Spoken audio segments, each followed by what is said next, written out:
First ever factory outlet, Chandanagar, Mukunda Jewelers, opening soon. No making charges.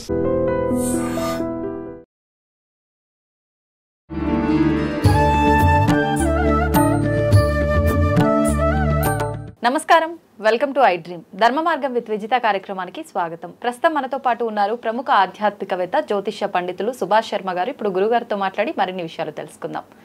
నమస్కారం గురుగారు. శ్రీమాత్రేనండి. గురుగారు, ఇప్పుడు రాబోయేది వసంత పౌర్ణమి.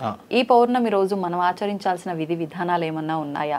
ఈ పౌర్ణమి యొక్క విశిష్టత ఏంటో తెలియజేయండి. తప్పకుండా తెలియజేస్తారని ముందుగా ప్రేక్షకులందరికీ శ్రీమాత్రే నమః, శ్రీ గురుభ్యో నమః.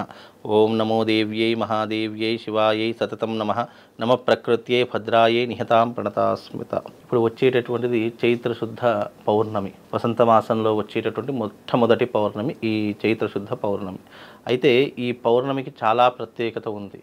మనకు పౌర్ణమిలలో చాలా ఉత్తమమైనటువంటి పౌర్ణములు 4 ఉన్నాయి. ఒకటి చైత్రశుద్ధ పౌర్ణమి, కార్తీక పౌర్ణమి, మాఘ పౌర్ణమి, అలాగే శ్రావణ మాసంలో వచ్చే శ్రావణ పౌర్ణమి. ఇవి చాలా వైశిష్టమైనటువంటివని జ్యోతిష శాస్త్రంలో చెప్పడం జరిగింది. అయితే ఈ పౌర్ణమి అనేటటువంటిది దేనికి ప్రత్యేకత అంటే అమ్మవారి యొక్క ఆరాధనకు, అమ్మవారి యొక్క పూజ చేసుకోవడానికి ప్రత్యేకమైనటువంటి రోజు ఏదైనా కేటాయించాలంటే అది పౌర్ణమి రోజున కేటాయించాలి. ఎందుకంటే అమ్మవారి యొక్క తత్వానికి ప్రతిరూపమైనటువంటి చంద్రుడి యొక్క షోడశమైనటువంటి కళ 16 కళలు ఈ భూమి మీద ప్రసరింపజేసేటటువంటి కళలు పౌర్ణమి రోజున ఉద్భవిస్తాయని జ్యోతిష శాస్త్రంలో చెప్పడం జరిగింది. కనుక పౌర్ణమి రోజున చేసేటటువంటి ఏ ఆరాధన అయినా సరే అది అమ్మవారి యొక్క పాద పద్మముల చెంత చేరుతుంది అని చెప్పేసి శాస్త్రవచనం. కనుక ఈ పౌర్ణమి, దీనిని మదన పౌర్ణమి అని కూడా పిలుస్తూ ఉంటారు.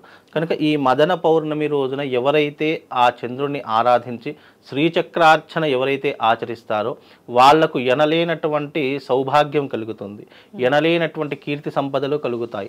శ్రీచక్రార్చన చేయడం ద్వారా ధన సంపత్తి కలుగుతుంది అని శాస్త్రవచనం. ఎవరికైనా ధనంలో ఇబ్బందులున్నా, ఆర్థికపరమైనటువంటి ఇబ్బందులున్నా ఈ మదన పౌర్ణమి రోజున ఎవరైతే శ్రీచక్రార్చన పూజ చేస్తారో వాళ్లకు ఎనలేనటువంటి సిరి సంపదలు కలుగుతాయి అని చెప్పేసి కూడా మనకు శాస్త్రంలో చెప్పడం జరిగింది. ఇప్పుడు మదన పౌర్ణమి అని పిలవటానికి వెనకాల కూడా ఏదైనా కారణం ఉండే ఉంటుంది? తప్పకుండా ఉంటుందండి. మదన పౌర్ణమి అనేటటువంటిది పూర్వకాలంలో క్షీరసాగర మదనం జరిగినటువంటి రోజు కూడా ఈ యొక్క చైత్ర శుద్ధ పౌర్ణమి రోజునే జరిగింది అని కొన్ని పురాణ గ్రంథాల్లో ఉన్నాయి. అందుకే దీన్ని మదన పౌర్ణమి అంటే మందార పర్వతాన్ని చిలుకుతున్నారు కదా, అందుకే దీనికి మదన పౌర్ణమి అని కూడా పేరు రావడం జరిగింది. అయితే ఈ మదన పౌర్ణమి రోజున ఎవరైతే పాలల్లో చంద్రుణ్ణి చూసి ఆ పాలను ప్రసాదంగా స్వీకరిస్తారో వాళ్లకు ఉన్నటువంటి రోగాలన్నీ కూడా నాశనం అవుతాయి. అదే పాలను మనము ఎవరికైనా దానం చేయడం ద్వారా సిరి సంపదలు కలుగుతాయని శాస్త్రవచనంలో చెప్పడం. ఎప్పుడైతే పాలను దానం చేస్తామో పాలకు ప్రతిరూపం ఏంటి అంటే ధనానికి నిలువెత్తు రూపం పాలు అని చెప్పేసి ఏవైతే అవి కూడా స్వచ్ఛమైనటువంటి ఆవు పాలు. ఆవు పాలను ఎవరికైతే మనం ఈ పౌర్ణమి రోజున దానం ఇస్తామో ఎవరైతే దానం చేసినటువంటి వాళ్ళు ఉంటారో వాళ్ళు భూలోకంలో ధనవంతులుగా నిలుస్తారు. ఉన్నటువంటి ఆర్థికపరమైనటువంటి ఇబ్బందులన్నీ కూడా తొలగిపోతాయని శాస్త్రవచనం. అందుకే ఈ మదన పౌర్ణమి రోజున పాలను దానం చేయాలని శాస్త్రం. అలాగే ఈ పౌర్ణమి అనేటటువంటిది అమ్మవారి యొక్క శ్రీచక్ర ఉపాసనకు చాలా ప్రత్యేకమైనటువంటి రోజు. అయితే ఈ పౌర్ణమి రోజున మనము ఏదైనా పఠనం చేసుకోవాలి, ఏదైనా చదువుకోవాలి అంటే లలితా సహస్రనామ పారాయణము చాలా ఉత్తమమైనటువంటి పారాయణం. 1000 శ్లోకాలతో ఉన్నటువంటి ఈ యొక్క పారాయణము ఎవరైతే ఈ యొక్క పౌర్ణమి రోజున సాయంకాలము 8 నుంచి 9 గంటల సమయంలో చేస్తారో వాళ్లకు ఎనలేనటువంటి పాజిటివ్ ఎనర్జీ రావడం జరుగుతుంది. అంటే ఒక మనిషికి ఏదైనా శక్తి అవపోసన పట్టుకోవాలి, ఏదైనా శక్తిని మనం పుంజుకోవాలి, ఏదైనా శక్తిని సాధించాలి అని అనుకుంటే ఈ పౌర్ణమి రోజున లలితా సహస్రనామ పారాయణం చేసి చూడండి. మీలో తెలియకుండానే ఒక పాజిటివ్ వైబ్స్ పెరిగిపోవడంతో పాటు మీరు ఏదైనా సంకల్పం కోసం చేస్తున్నారు.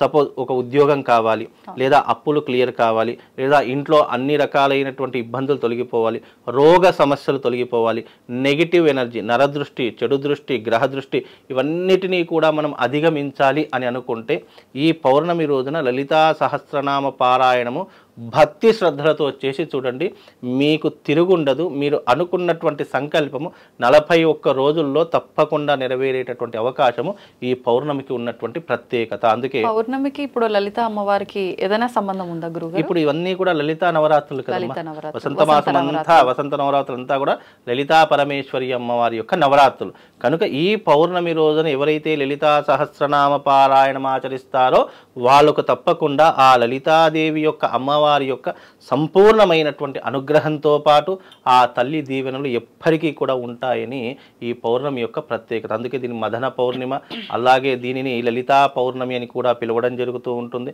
కనుక ఈ పౌర్ణమి రోజున చేసే ప్రతి ఒక్క దానము, ప్రతి ఒక్క జపము, ప్రతి ఒక్క తపము, ప్రతి ఒక్క గంగా స్నాన విధి అమ్మవారి యొక్క అనుగ్రహాన్ని పొందడానికి మార్గంగా నిలిచేటటువంటిదే ఈ యొక్క మదన పౌర్ణిమ. ఈ మదన పౌర్ణిమ రోజున ఈ విధంగా ఆచరించినటువంటి వారికి సిరి సంపదలతో పాటు అమ్మవారి యొక్క అనుగ్రహం సంపూర్ణంగా కలుగుతుంది. పాలు దానం అన్నారు కదా, పాలతో పాటు ఇంకేదైనా వస్తువులు దానం ఇవ్వచ్చా? పాలతో పాటు మనము ఆహార పదార్థాలు అంటే మనం తినేటటువంటి పప్పులు, ఉప్పులు, బియ్యము, కూరగాయలు ఇవి ఉంటాయి కదా, దీన్ని స్వయం పాక దానం అంటారు. ఈ స్వయం పాక దానంతో పాటు ఈ పాలను కూడా దానం ఇవ్వడం ద్వారా విశేషమైనటువంటి పుణ్య ఫలితం కలుగుతుంది. అందులోనూ ఆ రోజున వస్త్రదానం ఇంకా చాలా విశేషం. మనం ఏదైతే మనము దానం అనే దీనికి సార్థకత అంటే మనం ఏదైతే దానముగా ఇతరులకు ఇస్తామో ఆ తీసుకున్నటువంటి వారు, ఇచ్చేటటువంటి వారు ఎవరైతే ఉన్నారో మనం ఏదైతే దానం చేస్తామో ఆ దానం అనేటటువంటిది మనకి ఎల్లవేళలో రక్షణగా ఉంటుంది. ఈరోజు నేను వస్త్రదానం చేశాను అనుకోండి, నాకు జీవితంలో వస్త్రానికి లోటు ఉండదు.